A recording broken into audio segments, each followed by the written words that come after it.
Hello दोस्तों, आपकी जीत में आप सभी का दिल से स्वागत है। अपने मन में जिस चीज़ का विचार करोगे वही चीज़ तुम्हें मिलना शुरू होगी। अगर पैसे के बारे में विचार करते हो तो आपके पास पैसा आना शुरू होगा। अगर आप अपने प्यार के बारे में विचार करोगे तो आपको आपका प्यार जल्द ही मिलेगा। गौतम बुद्ध के अनुसार हम वही बनते हैं जो हम सोचते हैं।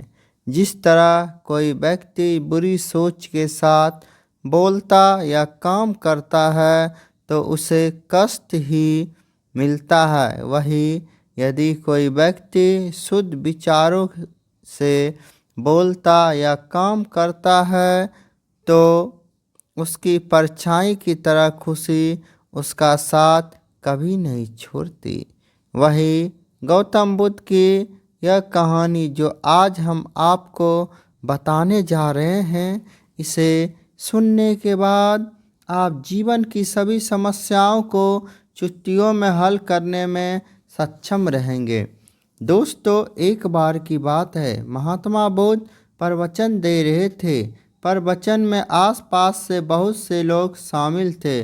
सभी लोग ध्यान से बुद्ध को सुन रहे थे।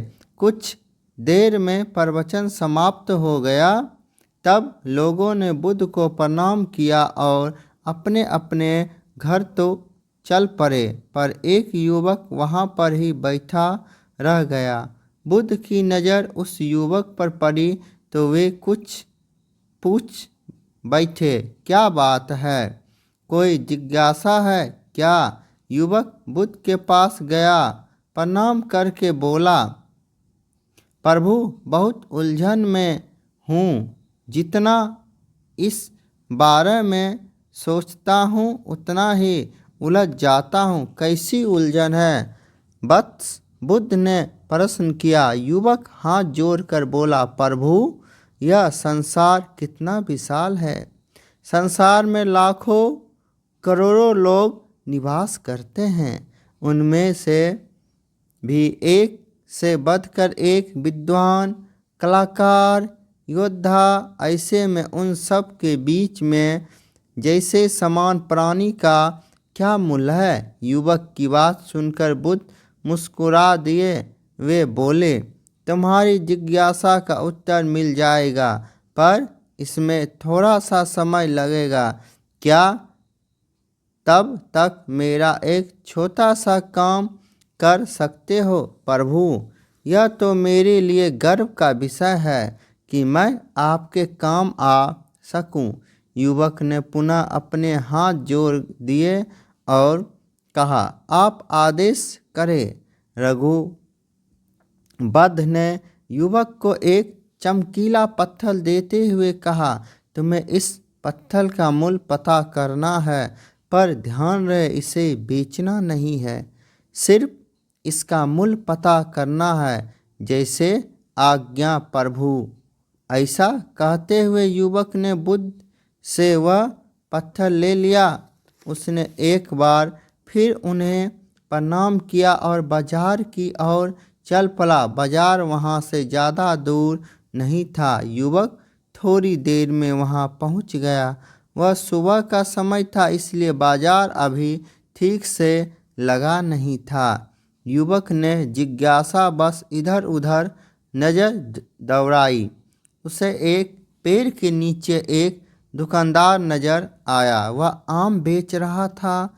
युवक उस दुकानदार के पास पहुंचा और उसे पत्थर दिखाते हुए बोला, क्या आप इस पत्थर की कीमत बता सकते हैं? युवक एक चालाक व्यक्ति था।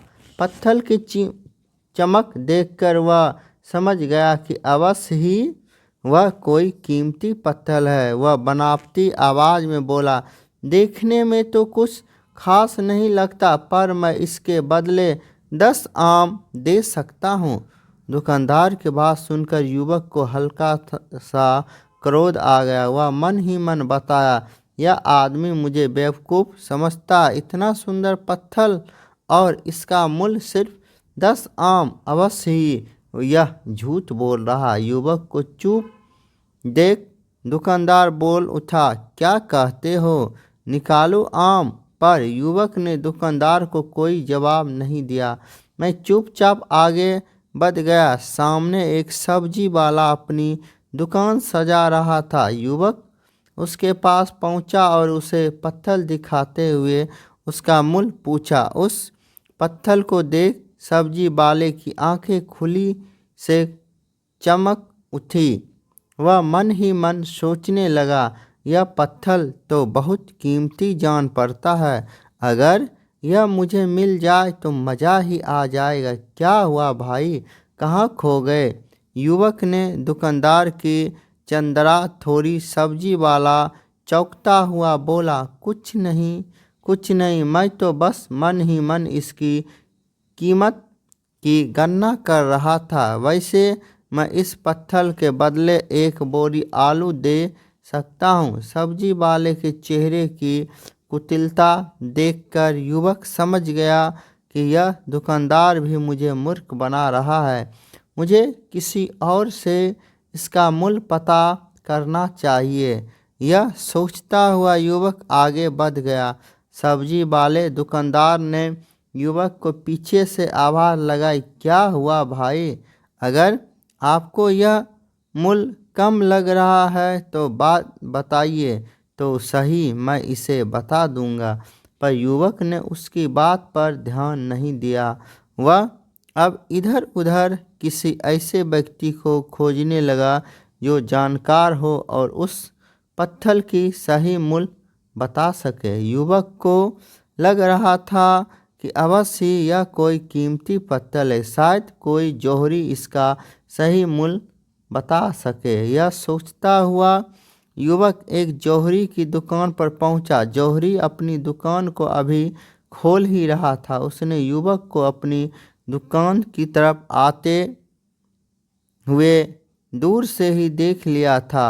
साथ ही उसने युवक का हुलिया देखकर यह भी भांप लिया था कि यह कोई गरीब व्यक्ति है जो संभव कोई गहना बेचने आया होगा। जौहरी ने हाथ जोड़कर युवक को नमस्कार किया और मुस्कुराकर पूछा, बताइए महोदय, मैं आपकी क्या सेवा कर सकता हूँ? युवक ने बुद्ध को दिया पत्थर अपनी हथेली पर रख दिया और बोला, इसका मूल्य पता करना था। पत्थर को देखते ही जौहरी ने पहचान गया कि यह बेशकीमती रूपी पत्थर है जो किस्मत वाले को मिलता है। वह बोला, पत्थर मुझे दे दो, मुझसे 1 रुपया यह ले लो। कहते हुए जौहरी ने पत्थर लेने के लिए अपना दाहिना हाथ बढ़ाया, पर तब तक युवक ने पत्थर को अपनी मुट्ठी में बंद कर लिया था। उसे पत्थर के मूल्य का अंदाजा हो गया था, इसलिए वह बुद्ध के पास जाने के लिए मुड़ गया। जौहरी ने उसे पीछे से आवाज़ लगाई, अरे रुको तो भाई, मैं इसके 50 लाख दे सकता हूँ। लेकिन युवक को यह पत्थर बेचना तो था नहीं, इसलिए वह रुका नहीं और दुकान के बाहर आ गया। पर जौहरी भी कम चालाक नहीं था। वह अनमोल पत्थर को किसी भी कीमत पर अपने हाथ से जाने नहीं देना चाहता था। वह दौड़कर उसके आगे आ गया और हाथ जोड़कर बोला, तुम ये पत्थर मुझे दे दो, मैं इसके बदले 1 करोड़ देने को तैयार हूँ। युवक को जौहरी की बात में अब कोई रुचि नहीं रह गई थी। वह जल्द से जल्द बुद्ध के पास पहुँच जाना चाहता था, इसलिए ना तो वह रुका और ना ही उसने जौहरी की बात का कोई जवाब दिया। वह तेज कदमों से बुद्ध के आश्रम की ओर चल पड़ा। जौहरी ने पीछे से आवाज़ लगाई, यह अत्यंत मूल्यवान पत्थर है, अनमोल है, तुम जितने पैसे कहोगे मैं दे दूंगा। यह सुनकर वह युवक परेशान हो गया। उसे लगा कि कहीं पत्थर के लालच में जौहरी उसे पकड़कर जबरदस्ती ना करने लगे, इसलिए वह तेजी से आश्रम की ओर दौड़ पड़ा। युवक जब बुद्ध के पास पहुंचा तो वह बुरी तरह से हाँफ रहा था। उसे देख बुद्ध मुस्कुरा दिए, फिर भी उन्होंने अपने चेहरे से कुछ भी जाहिर नहीं होने दिया। वे बोले, क्या बात है, बस तुम कुछ डरे हुए से लग रहे हो। युवक ने बुद्ध को प्रणाम किया और सारी बात कह सुनाई। साथ ही उसने वह पत्थर भी उन्हें वापस कर दिया। बुद्ध बोले, आम वाले ने इसका मूल्य 10 आम बताया। आलू वाले ने 1 बोरी आलू और जौहरी ने बताया कि यह अनमोल है। इस पत्थर के गुण जिसने जितने समझे उसने इसका मूल्य उसी हिसाब से लगाया। ऐसा ही यह जीवन है। प्रत्येक व्यक्ति खान से निकले हुए एक हीरे के समान है जिसे अभी तराशा नहीं गया है।